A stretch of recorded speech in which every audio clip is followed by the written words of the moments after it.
Baik, Assalamualaikum warahmatullahi wabarakatuh. Saya akan mempresentasikan ujian tengah semester untuk mata kuliah komunikasi politik di era digital, yaitu terkait analisis kasus komunikasi politik di era digital terkait konsep yang pertama yaitu artificial intelligence dan politik, yang kedua yaitu penggalangan opini di media sosial. Saya Bimo Pratama Putra dengan NIP 225220016. Untuk yang pertama yaitu analisis kasus komunikasi politik di era digital terkait tentang artificial intelligence dan politik. Yang pertama yaitu perkembangan teknologi digital telah mengubah pola komunikasi politik secara fundamental.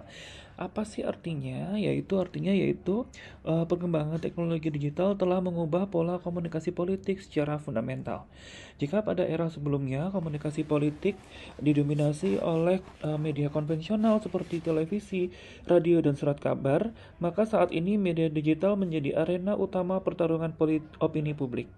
Kehadiran media sosial seperti big data, algoritma, terutama artificial intelligence atau yang bisa kita kenal dengan AI menciptakan transformasi besar dalam cara aktor politik membangun citra dan mempengaruhi masyarakat serta memenangkan dukungan politik. Selanjutnya yaitu artificial intelligence yang bukan lagi sekedar teknologi pendukung tetapi juga melainkan telah menjadi instrumen strategis dalam komunikasi politik modern. AI mampu menganalisis perilaku pemilih atau mempersonalisasi pesan politik, memprediksi preferensi publik, bahkan menciptakan konten politik secara otomatis melalui deepfake, chatbot, maupun algoritma media sosial. Kondisi ini membuat komunikasi politik di era digital menjadi semakin kompleks karena melibatkan pertarungan informasi, manipulasi opini, dan perang narasi yang berlangsung sangat cepat. Untuk studi kasus pada konsep ini yaitu terkait artificial intelligence yang bukan lagi sekedar teknologi pendukung. Yang pertama yaitu kasusnya adalah penggunaan data dan AI dalam kampanye politik yang melibatkan perusahaan Cambridge Analytica pada pemilihan umum di beberapa negara. Nah, pada pemilihan umum di beberapa negara ini, perusahaan Cambridge Analytica tersebut memanfaatkan data pengguna media sosial untuk membangun profil psikologis pemilih dan menyusun strategi komunikasi politik yang sangat personal. Baik, untuk selanjutnya, bentuk-bentuk komunikasi politik digital berbasis AI sendiri itu dari kasus tersebut saya akan bagi menjadi beberapa bagian. Yang pertama yaitu micro targeting politik, lalu yaitu contohnya seperti kelompok pemilih muda diberi konten tentang lapangan pekerjaan dan kreativitas digital. Yang selanjutnya contohnya yaitu kelompok masyarakat kelas bawah diberi pesan tentang bantuan sosial dan kelompok religius diberi narasi moral dan identitas keagamaan. Akibatnya komunikasi politik menjadi sangat personal dan emosional karena setiap individu menerima pesan yang dirancang khusus sesuai karakter psikologisnya. Yang kedua yaitu algoritma media sosial sebagai arena politik. Pada platform media sosial seperti TikTok dan Twitter, menggunakan algoritma AI untuk menentukan konten apa yang paling sering muncul kepada pengguna. Algoritma bekerja berdasarkan interaksi, komentar, waktu menonton, emosi pengguna, serta kecenderungan perilaku digital dalam politik algoritma ini. Dalam algoritma ini menciptakan echo chamber dan juga polarisasi politik serta politik emosional. Dalam deepfake dan manipulasi informasi, AI juga memungkinkan pembuatan video, suara, atau gambar palsu yang terlihat nyata.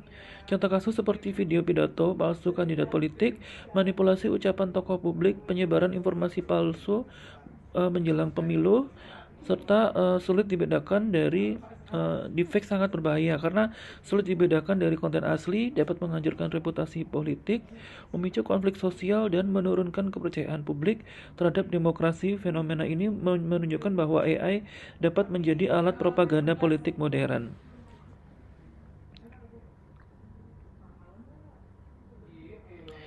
Dampak positif AI sendiri ada beberapa, yaitu dalam politik ada yang pertama mempercepat penyebaran informasi, yang kedua meningkatkan partisipasi politik, yang ketiga analisis aspirasi publik, dan yang keempat efisiensi komunikasi politik.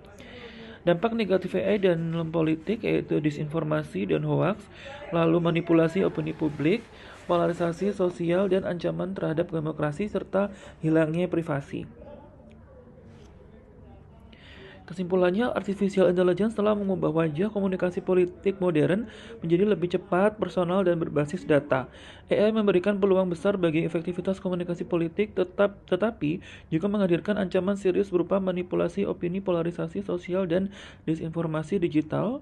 Dan dalam era demokrasi digital, komunikasi politik tidak lagi sekedar pertukaran pesan antara politisi dan masyarakat, melainkan pertarungan algoritma, data, dan persepsi publik.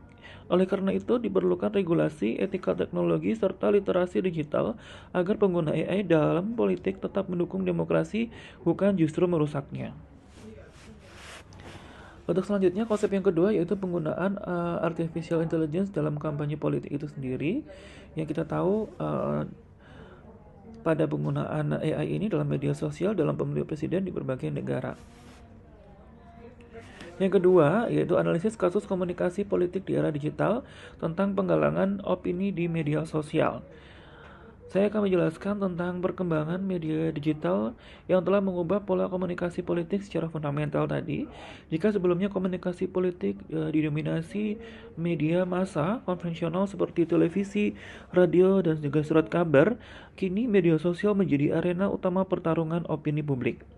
Platform seperti Instagram, TikTok, Twitter, Facebook, dan YouTube memungkinkan aktor politik membangun citra, memobilisasi dukungan, mempengaruhi persepsi publik, bahkan menciptakan polarisasi politik secara cepat dan masif. Dalam konteks ini, konsep penggalangan opini atau opinion building menjadi sangat penting.